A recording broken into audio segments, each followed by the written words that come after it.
Sous le vernis, nos nuits interdites. On me confie des tableaux comme on confie un secret, avec des doigts qui hésitent, des yeux qui disent faites-le revivre et la peur d'en demander trop. Je m'appelle Éléonore, je restaure des peintures dans un atelier lumineux, au dernier étage d'un ancien entrepôt aux briques roses à 2 pas du fleuve. Mon royaume sent la Terry Benson, l'alcool et les pains coupés. Le matin, j'y ouvre les fenêtres pour laisser entrer le brouhaha de la ville et avec lui, une rumeur d'eau qui me rassure. J'étends mes pinceaux en poils de martre comme une trousse de chirurgie. Maxime, mon mari, est avocat. Il aime les phrases qui claquent et les chemises nettes. Avec lui, j'ai appris les silences qu'on garde pour la paix d'un dîner. Nous avons mis des années à habiter le même rythme. Il m'a toujours regardé comme on regarde une pièce montée, avec admiration, avec l'idée qu'il faut faire attention, qu'une seule maladresse suffirait à l'écraser. Il y a des jours où j'aurais aimé être une poire belle Hélène, d'autres où j'aurais préféré qu'on me mange sans couvert. Le lundi où tout s'est fissuré, je travaillais sur un petit portrait du Xix, un visage féminin au regard plus malin que son fichu sage. À la loupe, j'ai vu que l'ancienne restauration avait été brutale. Le nettoyant avait mordu la couche picturale par endroits, laissant des liserés trop clairs au bord des lèvres. Le modèle en souriait davantage, comme ces femmes qui apprennent à mentir pour survivre à leurs époques. Ma main tremblait d'une fatigue étrange, pas celle de l'effort, celle de la vigilance excessive. Le téléphone de Maxime vibrait sur le but. Le soir, il m'a envoyé « Réunion de dernière minute avec le musée ne m'attend pas ». Je savais qu'il travaillait sur un dossier de mécénat avec la conservatrice en chef. Je connaissais sa voix ferme et claire, sa queue de cheval qui semblait ne jamais se défaire, son parfum aux notes de poivrereau et de pivoine trop maîtrisé pour être innocent. Je n'ai pas répondu. J'ai mélangé du vernis d'amarre, j'ai regardé les bulles se lever comme des pensées qui renoncent à se cacher. Le lendemain, un régisseur a sonné à la porte de l'atelier. Il s'appelait Malo, grand des mains de charpentier, une cicatrice claire qui traversait l'arcade comme un trait d'or. Il apportait un tableau d'une collection privée, un grand paysage italien qu'on devait prêter au musée pour une exposition. Il a parlé doucement pour ne pas bousculer l'air. Chaque fois qu'il soulevait la toile, ses avant-bras dessinaient des lignes que j'aurais aimé apprendre par cœur. On a besoin de toi, m'a-t-il dit, avec ce tutoiement des coulisses. Il y a des soulèvements, ici, là, et un vernis épais comme la honte d'un cardinal. J'ai ri. Le tableau avait en effet un voile brun qui mangeait la lumière. J'ai signé le bon d'entrée, j'ai demandé à Malo d'aider à poser l'œuvre sur les tréteaux. Sa chaleur m'a effleuré. Cette sensation-là m'a parcouru comme un frisson qui a enfin le droit d'être nommé. Il sentait le bois poncé et la pluie, j'ai pensé à des barques retournées sur le sable, à des torses laissés au soleil. Quand il est reparti, l'atelier a semblé trop grand. J'ai soulevé un coin de vernis avec une pointe de scalpel, la couche s'est séparée du bleu en une pellicule mince, presque sensuelle. Le monde a glissé d'1 millimètre vers l'endroit où je pouvais le toucher.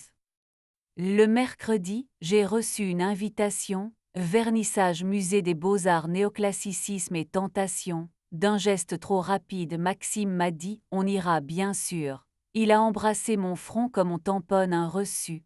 J'ai attrapé son parfum, une eau boisée crispée par la lavande, et j'ai senti dessous un autre souffle floral que sa peau ne portait pas d'habitude, comme si une trace avait décidé d'être insolente.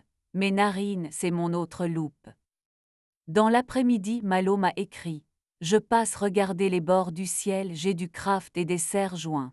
Il est arrivé avec une caisse à outils qui grinçait comme un rire. Il a posé le rouleau de papier, a humecté la colle à pâte, amassé la toile avec l'assurance de ceux qui savent que les matières cèdent à des mains qui n'insistent pas. En se penchant, sa chemise s'est ouverte sur la peau ferme de sa poitrine. Un grain de beauté prenait soin d'un autre, plus petit juste au-dessus. Je me suis surprise à penser que ma bouche aurait pu être un pain. Il a relevé la tête. Nos regards se sont pris comme deux fils qui, à force de se croiser, tiennent un ourlet. Nous n'avons rien dit, les mots à ce moment-là auraient été des solvants trop forts. Il a fini à essuyer ses doigts sur un chiffon. Sa main a trouvé la mienne sans demander. Sa paume était plus chaude que je l'aurais cru.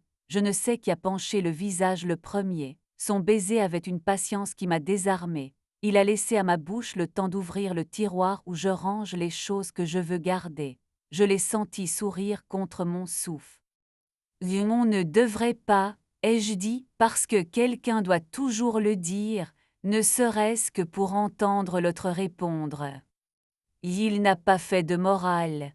Il a posé son front contre le mien, a inspiré profondément, a murmuré « Viens ». C'était une injonction douce, un futur qui n'obligeait à rien. Nous avons glissé derrière le parave, là où je garde les cadres en attente, les toiles issues d'appartements en deuil, les châssis prêts à désirer. La lumière était coupée par la jalousie, l'air sentait le coton et la gomme laque. J'ai défait mon tablier, j'ai déboutonné un à un les boutons de ma robe comme on libère une coulée d'eau. Malo m'a regardé sans me dévorer, il m'a laissé venir. Il a posé ses mains sur mes hanches, a attendu que mon bassin réponde. Son baiser quand il est revenu s'est avancé vers mon cou puis vers mes clavicules.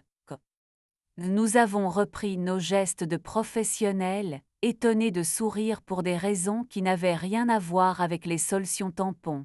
Quand il est parti, il m'a effleuré la joue du dos de la main, ce geste d'ancien qui me donne envie de mordre et de m'agenouiller. Je me suis nettoyé les doigts, j'ai rangé mes flacons. Je m'étais donné et pourtant, au lieu de se dissoudre, ce que je suis s'était précisé. Le soir, Maxime est rentré avec des fleurs. Il a prononcé Noémie comme on prononce un mot utile. Je l'ai regardé comme on regarde un vernis craquelé, une beauté qui n'a pas su tenir. Je n'ai pas posé de questions. J'ai sorti du four une tarte aux oignons, je l'ai coupée nette, il m'a pris la main. Sa peau m'a semblé trop lisse.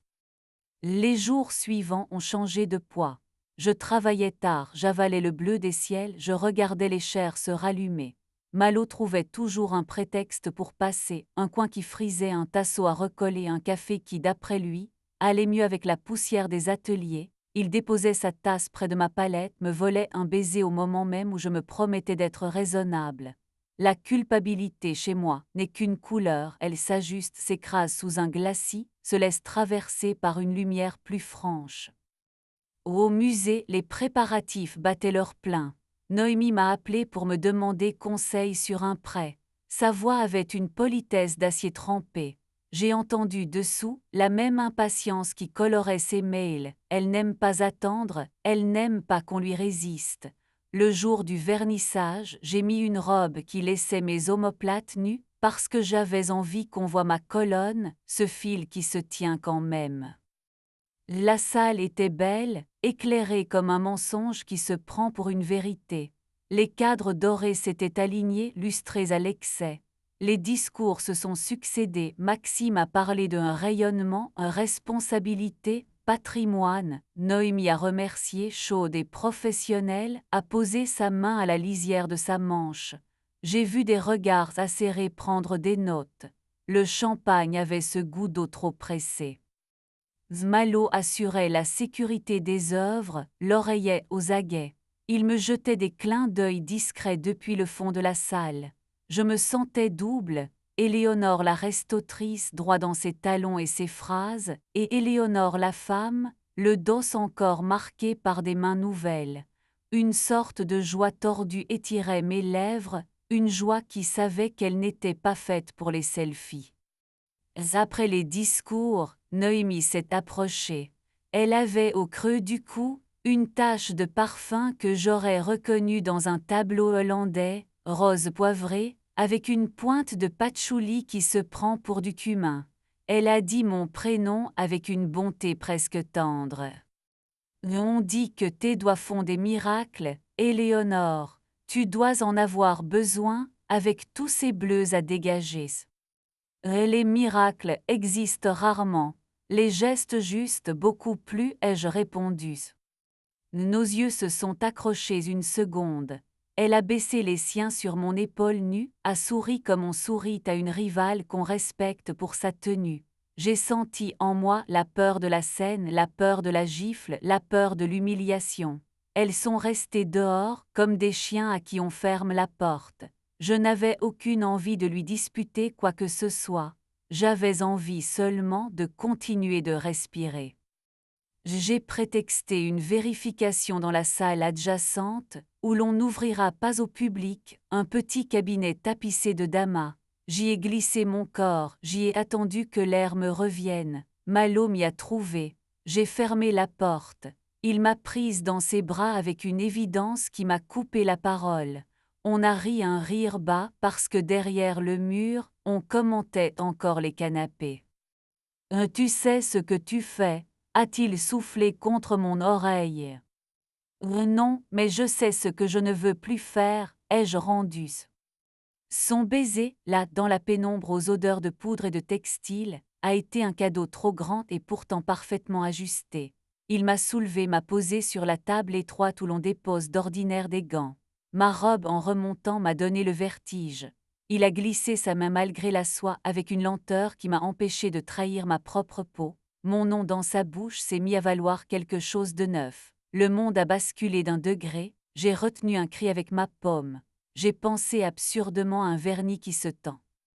Quand je suis rentrée dans la salle, j'avais l'air d'avoir froid. Maxime a posé sa veste sur mes épaules. J'ai eu envie d'en rire et d'en pleurer. La peau regorge de fidélité dont on ignore l'existence jusqu'à ce qu'on la laisse choisir.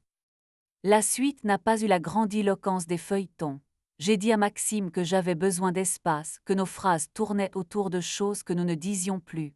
Il a essayé de défendre, de minimiser, d'expliquer.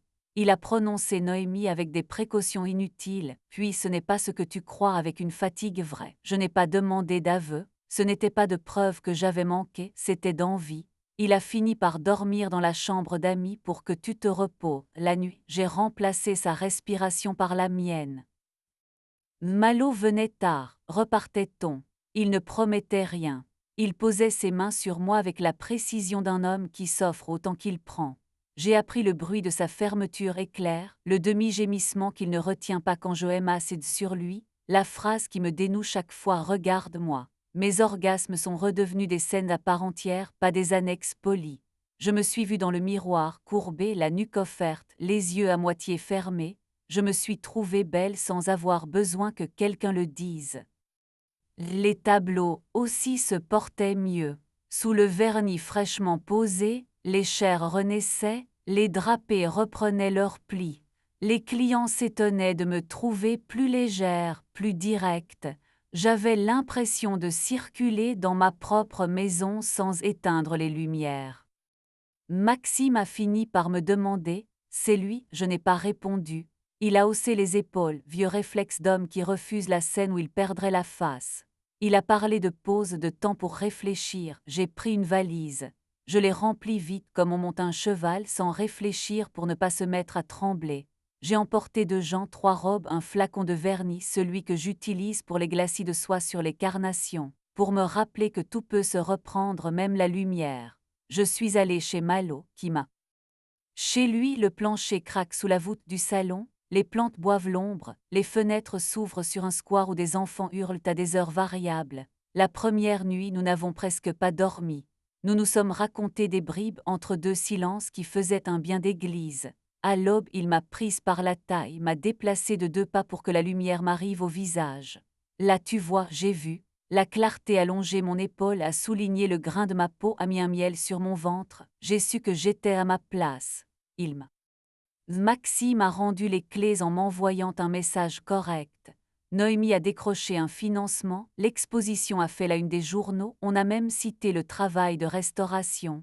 Je suis allée seule une dernière fois dans la grande salle. Les cadres brillaient comme des hanches bien huilées. J'ai approché ma bouche d'un bleu que j'avais dégagé de mes doigts. J'ai senti l'odeur lointaine de mes solvants. Sous le vernis, la fièvre tenait. Il faudrait toujours que la fièvre tienne. Dans mon atelier, j'ai posé un petit écriteau au-dessus de la table où j'arsigne mes brosses, les gestes justes, les clients demandent si c'est un slogan. Je dis que non, c'est la seule règle qui me reste. Le soir, quand je ferme, Malo me prend la main. Dans la rue, je m'arrête parfois, je lui dis « Écoute, on entend la ville penser ». Il rit, il dit que j'invente des sons pour ne pas parler. Je le pousse contre la porte, je lui mords la lèvre, et nous rentrons, nos chemises déjà inutiles. Il n'y a pas de morale, seulement la couleur précise d'une liberté retrouvée. Je n'avais pas besoin de gagner, j'avais besoin de vivre. Sous le vernis de nos politesses, la fièvre attendait. Je l'ai cueillie, elle m'a brûlé juste, elle me brûle encore.